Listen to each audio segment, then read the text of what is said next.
저는 89년 3월 25일 오른교회를 개척해서 지금까지 담임 목사로서의 사역을 감당해 왔습니다. 저는 이제 35년의 목회 인생을 뒤로하고 내년부터는 제2기 사역을 시작하고자 합니다. 제2기 사역의 네이밍은 바로 DNA 미니스트리입니다. 그런데 이 거룩한 영적 DNA는 구호를 외친다고 해서 우리 안에 만들어지는 것이 아니에요. 한 번의 말씀의 묵상만으로 우리 안에 이 DNA가 만들어지는 게 아닙니다. 이 DNA는요, 거룩한 습관을 통해서 거룩한 영적 DNA가 우리 안에 만들어지는 거죠. 그래서 앞으로 다니엘이 가지고 있는 이 거룩한 영적 DNA에 대해서 생각해 보고자 합니다. 그러면 다니엘에게 있었던 그 첫 번째 DNA는 뭘까요? 그것은 바로 정체성입니다. 여러분, 영어로는 아이덴티티라고 말하죠. 그래서 컴퓨터를 사용할 때 우리가 ID라고 쓰지 않습니까? 사전을 찾아보게 되면 정체성이란 존재의 본질 또는 이를 규명하는 성질이라고 되어 있어요. 너무 어려워서 저도 무슨 말인지를 모르겠습니다. 그래서 좀 더 쉬운 말로 하자면 정체성이란 상황이 바뀌고 시간이 지나도 항상 나는 누구이다라고 하는 자기 존재에 대한 인식이 바로 정체성입니다. 그러니까 나는 누구인가의 이 질문에 대한 답이 바로 뭐예요? 나의 정체성이다라고 하는 거죠. 특별히 하나님의 사람인 우리에게는 내가 지금 어떤 일을 하고 있느냐, 또 내가 무엇을 하였느냐 하는 것보다 나는 누구인가라고 하는 정체성이 훨씬 더 중요합니다. 왜냐하면 이 정체성이 내 삶의 이유와 목적을 결정하기 때문이죠. 그런데 나는 누구인가라고 하는 내 자신의 정체성을 알려면 내가 믿는 하나님이 어떤 분이신지를 알아야만이 내가 누구인지를 알 수가 있어요. 그러니까 나를 지으신 하나님, 나를 부르신 그 하나님을 알지 못하면 나는 누구인가에 대한 내 자신의 정체성을 가질 수가 없는 거죠. 그래서 다니엘은요, 이 1절과 2절에서 자신이 이곳 바벨론에까지 끌려오게 된 그 시대적인 상황과 배경에 대해서 언급하면서 하나님이 어떤 분이신지에 대하여 말씀하고 있어요. 자, 우리 1절의 말씀을 함께 읽도록 하겠습니다. 다 같이요. 유다 왕 여호야김이 다스린 지 3년이 되는 해에 바벨론의 왕 느부갓네살이 예루살렘에 이르러 성을 에워쌌더니, 이 여호야김은요, 유다의 왕입니다. 근데 그때의 선지자가 누구냐 그러면 예레미야였어요. 그때 그래서 예레미야 선지자는요, 이렇게 외쳤습니다. 너희들이 죄를 버리고 회개하지 않으면 머지않아 바벨론에 의해서 멸망을 당하게 될 것이고 바벨론의 포로로 붙들려 갈 것이다 라고 외쳤어요. 유다를 침공한 바벨론의 느부갓네살 왕은 그 예루살렘 성전의 기물 일부를 가져다가 자신들이 섬기는 신전의 보물 창고에 가져다 두었습니다. 그리고 상당수 유다 사람들을요, 바벨론으로 끌고 갔어요. 그리고 포로로 잡혀간 유다의 인물들 중에는 우리가 잘 아는 것처럼 다니엘과 그 세 친구들이 있었습니다.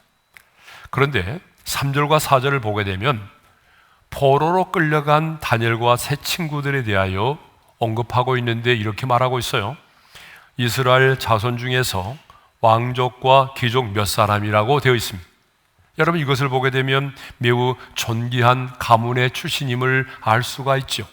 그리고 흠이 없고 용모가 아름다우며 모든 지혜를 통찰하며 지식에 통달하며 학문에 익숙하여 라고 되어 있습니다. 이것을 보게 되면 신체적으로도 건강하고 그리고 외모도 준수하고 지혜와 지식과 학문에 있어서 통달한 사람이었음을 알 수 있습니다. 그러니까 그들은 포로로 끌려가지 않아도 이곳에서도 상당히 영향력 있는 사람이 될 수 있었어요. 그런데 이렇게 유능하고 똑똑한 다니엘과 세 친구들이 이방 땅에 포로로 끌려가게 되었단 말입니다. 그런데 다니엘은 그 누구도 원망하지 않았어요. 아니, 억울해하지도 않았습니다. 불평과 불만을 드러내지도 않았습니다.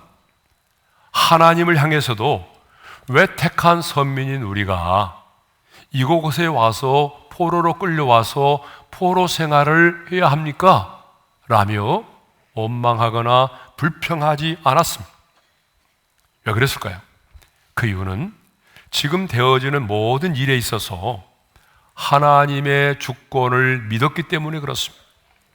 그래서 2절은요, 주께서라는 말로 시작이 되고 있어요. 자, 우리 2절의 말씀을 읽겠습니다. 주께서 유다왕 여호야김과 하나님의 전 그릇 얼마를 그의 손에 넘기심에 그가 그것을 가지고 신할 땅 자기 신들의 신전에 가져다가 그 신들의 보물 창고에 두었더라. 그러니까 주께서 유다왕 여호야김과 하나님의 전의 그릇의 일부를 바벨론의 손에 넘겼다는 것입니다. 주께서 예레미야 선지자에게 주신 말씀대로 행하셨다는 거죠. 그러니까 다니엘은, 자, 우리나라가 바벨론의 침략을 당하고 성전의 기구들이 바벨론 땅으로 옮겨가고 또 많은 사람들이 포로로 끌려가게 된 것은 이게 우연이 아니라는 거예요. 주께서 우리 민족을 징계하셨기 때문이라는 것입니다. 결코 바벨론의 군대가 강하였기 때문이 아니라는 거죠. 이 모든 것들이 우연이 아니라 하나님의 주권에 의해서 이루어졌다는 것입니다. 그러니까 이 모든 일들을 계획하시고 주관하시고 이루신 분이 바로 주님이시라는 것입니다. 그러니까 다니엘은요, 하나님이 역사의 주관자이심을 분명히 알고 있었습니다. 그런데 나라만이 아니라 한 개인의 인생에서 일어나는 일 역시 주님의 손에 달려있다라고 하는 사실을 믿었어요. 그래서 이 다니엘의 세 친구들은 금신상에게 절하지 않으므로 풀물불 속에 던짐을 받는 것도 두려워하지 않았고 주저하지 않았습니다. 다니엘 역시 사자굴 속에 던짐을 받는 것도 두려워하지 않고 주저하지 않았습니다. 도리어 그들은 이 일을 통해서 하나님이 살아 역사하시는 하나님이심을 드러냈습니다. 이렇게 다니엘은요, 하나님이 역사의 주관자이시고 내 인생의 주권자이심을 믿었습니다. 한마디로 말하면 내 인생이 하나님의 손에 달려있다는 사실을 믿었다는 얘기죠. 저는 매일 아침 눈을 뜨면서 역대상 29장 11절과 12절의 말씀을 암송합니다. 여호와여, 이디하심과 권능과 영광과 위엄이, 승리와 위엄이 다 주께 속하였사오니 천지에 있는 것이 다 주의 것이로소이다. 부하기가 주께로 말미암고 또 주는 만물의 주제가 되사 손의 권세와 능력이 있사오니 모든 사람을 크게 하심과 강하게 하심이 주의 손에 있나이다. 바벨론의 왕은요, 각 나라에서 포로로 잡아온 자들 가운데서 장차 지도자가 될 만한 사람들을 선발해서 그 바벨론의 왕실에서 특별 교육을 받게 했습니다. 그렇게 하는 이유는 그들을 자원으로 활용해서 자신의 통치를 공고히 하기 위함이었습니다. 그런데 그렇게 하려면 가장 먼저 뭘 해야 되겠어요? 가장 먼저 그들이 가지고 있는 정체성을 빼앗아야 되죠. 정체성을 상실하게 해야 돼요. 예? 그리고 그들을 바벨론화해야 됩니다. 그래서 나는 하나님의 사람이라고 하는 그 정체성을 무너뜨리기 위해서 자신들이 섬기는 신에게 먼저 바쳐진 다음에 왕이 먹게 되는 그 진미와 포도주를 3년 동안 먹고 마시게 하려고 했던 거죠. 바벨론의 새로운 학문과 철학과 바벨론의 언어를 가르쳤어요. 그리고 하나님의 사람으로서의 이 정체성을 무너뜨리기 위해서 이름마저 바꿔버렸어요. 자, 7절의 말씀을 읽겠습니다. 다 같이요.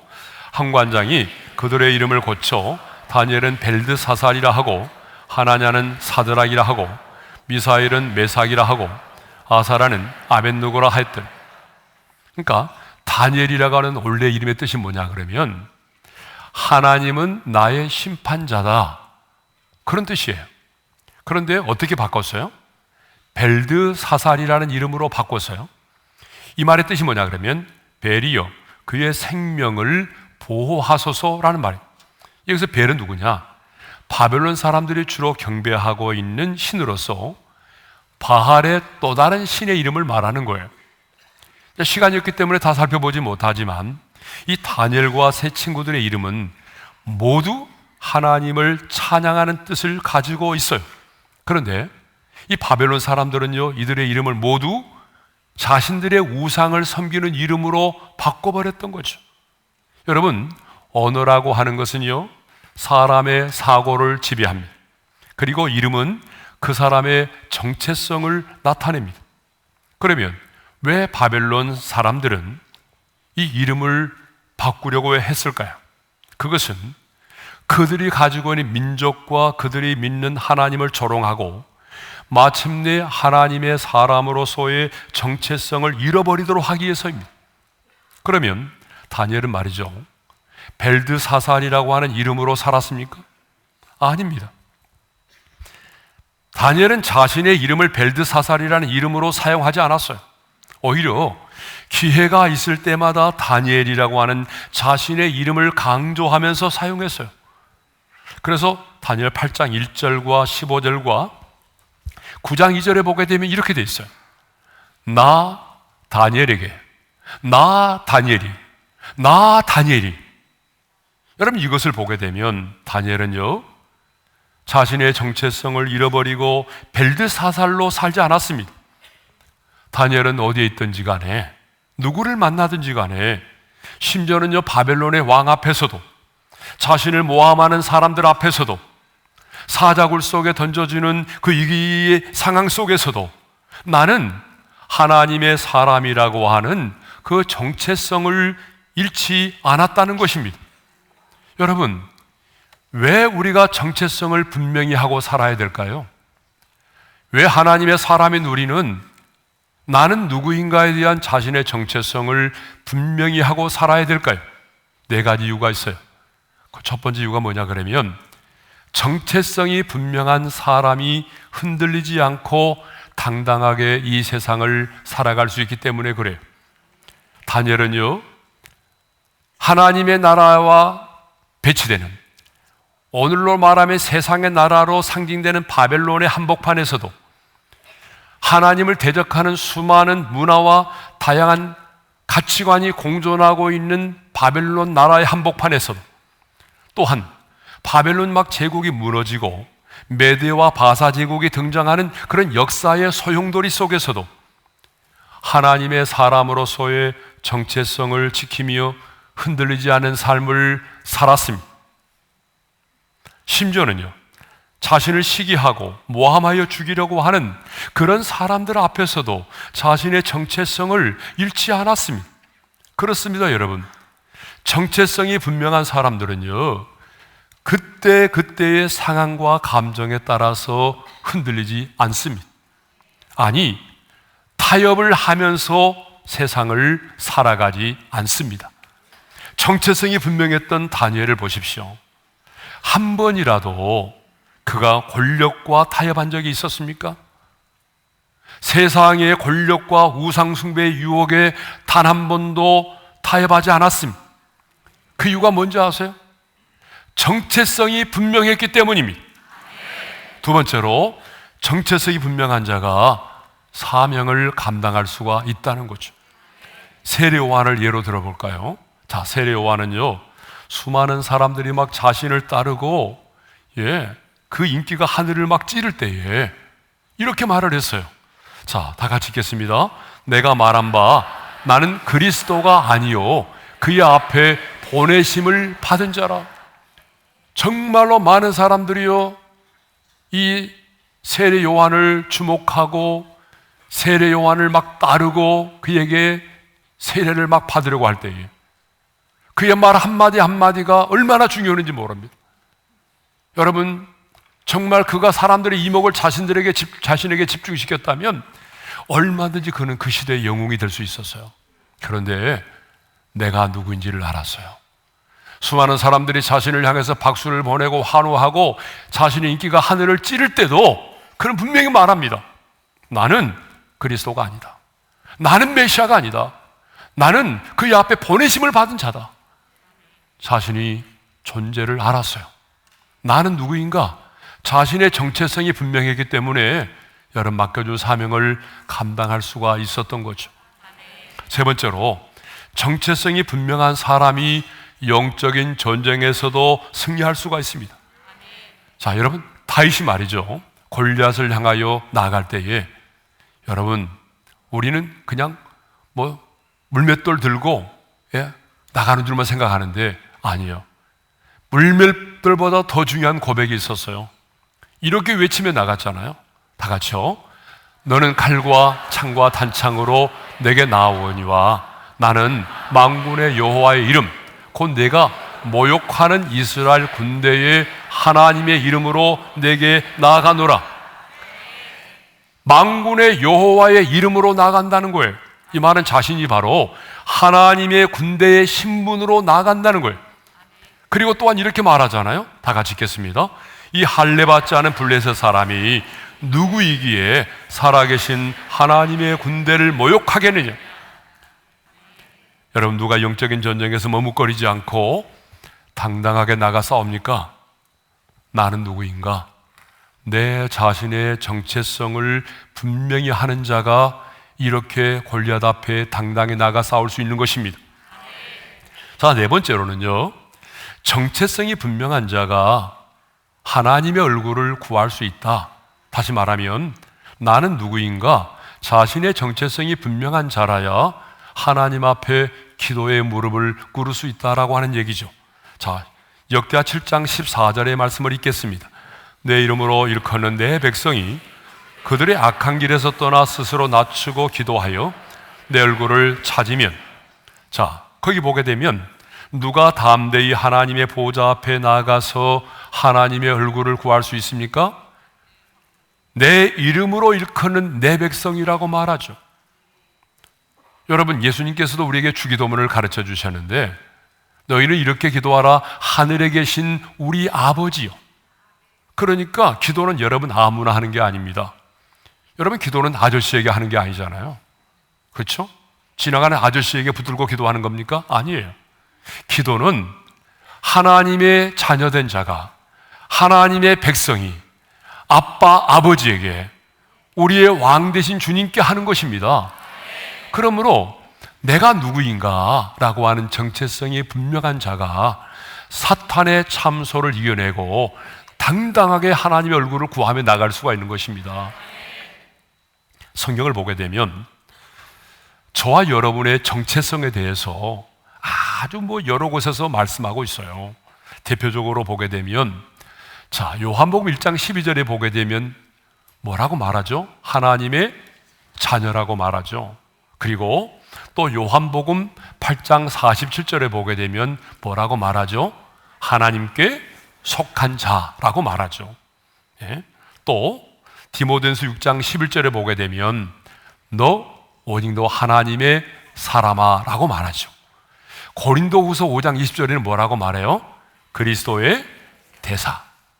같이 좀 해봐요. 고린도후서 5장 20절에 뭐라고 한다고요? 그리스도의 대사.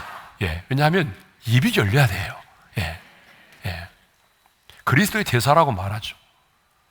성경 여러 곳에 보게 되면 또 우리를 예수 그리스도의 신부라고 말하기도 하고 우리 자신의 정체성에 대해서 아주 다양하게 말하고 있습니다. 그렇습니다. 우리는 이 세상에 지금 발을 딛고 수많은 죄의 충동과 유혹 속에서 살아가고 있습니다. 하지만 그럼에도 불구하고 우리는 하나님의 자녀이고 하나님께 속한 사람이고 그리고 그리스도를 대신하여 이 세상에 보냄을 받은 그리스도의 대사로 살아가고 있는 것입니다. 그러니까 이 바벨론과 같은 세상의 한복판에서 우리는 지금 이 땅에 속한 자가 아닌 하늘에 속한 자, 하나님의 사람, 그리스도의 대사로 살아가고 있는 것입니다. 그러므로 여러분, 인생이 힘들고 어려울 때에 또 내 힘으로는 막 감당할 수 없는 어떤 죄의 충동과 유혹이 내게 몰려올 때에 그때 여러분 어떻게 하셔야 되냐 그러면 잠깐 눈을 지그시 감고 나는 누구지? 나는 누구인가를 생각해 봐야 돼. 막 죄의 충동과 유혹이 몰려올 때 너무나 인생이 막 힘들고 어려울 때에 나는 누구지? 아, 나는 하나님의 사람이지. 나는 이 땅에 속한 사람이 아니야. 나는 하늘에 속한 자. 주님이 나를 보내신 그리스도의 대사야. 나는 누구인가를 생각해 봐야 돼. 물론 우리가 하나님께 속한 하나님의 사람이라고 하는 정체성을 가지고 살아간다고 해서 꽃길만 있는 게 아닙니다. 사람들이 나를 다 인정해 주는 게 아니에요. 도리어 이 세상에 속한 자들로부터 우리는 미움을 받을 수가 있어요. 그래서 예수님께서도 요한복음 15장 19절에서 이런 말씀을 하셨잖아요. 다 같이요. 너희는 세상에 속한 자가 아니요 도리어 내가 너희를 세상에서 택하였기 때문에 세상이 너희를 미워하느니라. 예. 너희가 이 땅에 살면서 이 세상에 속한 자가 아니라 그리스도 예수에게 속한 자가 되었기 때문에 세상이 너희를 미워한다는 거예요. 예? 여러분 그렇습니다. 우리가 하나님께 속한 사람으로서의 정체성을 분명히 하고 살아가게 되면 심지어는요 믿지 않은 세상에 속한 사람들로부터 조롱을 받을 수도 있어요. 시대에 뒤떨어진 사람이라고 그렇게 취급을 받을 수도 있어요. 그런데 세상 사람들에게만 그런 비난과 조롱을 받는 게 아닙니다. 같은 신앙을 가진 물탄 그리스도인, 저는 이런 사람을 물탄 그리스도인이라고 말합니다. 이 물탄 그리스도인들에 의해서 너무 고지식한 사람이라고 비난을 받을 수도 있어요. 나도 교회 다니 임마. 너는 왜 그래 근데? 세상은 그렇게 사는 게 아니야. 이렇게 말하면서 오히려 물탄 그리스도인들로부터 비난을 받을 수도 있어요. 그래서인지 오늘 하나님의 사람들이 당당하게 살아가지 못할 때가 많아요. 너무나 세상 속에 살아가면서 쉽게 흔들리고 너무나 쉽게 타협하면서 살아갑니다. 그러나 나는 하나님의 사람이라고 하는 정체성이 분명한 자는요 세상으로부터 그래 너희가 나를 미워하는 것은 주님도 말씀하셨어. 나 미움받을 준비되어 있어. 여러분 미움받을 용기를 가지고 당당하게 살아가는 것입니다.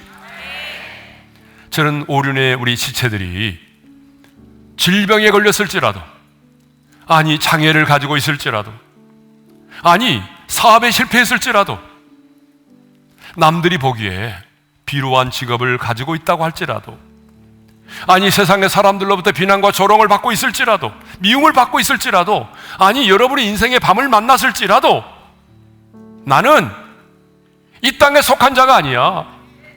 나는 하늘에 속한 자 하나님의 사람이야. 나는 하나님의 사람이라고 하는 분명한 정체성을 가지고 날마다 나는 하나님의 사람이라는 사실을 외치면서 하나님의 자존심으로 당당하게 이 세상을 살아가시기를 주님의 이름으로 축원합니다.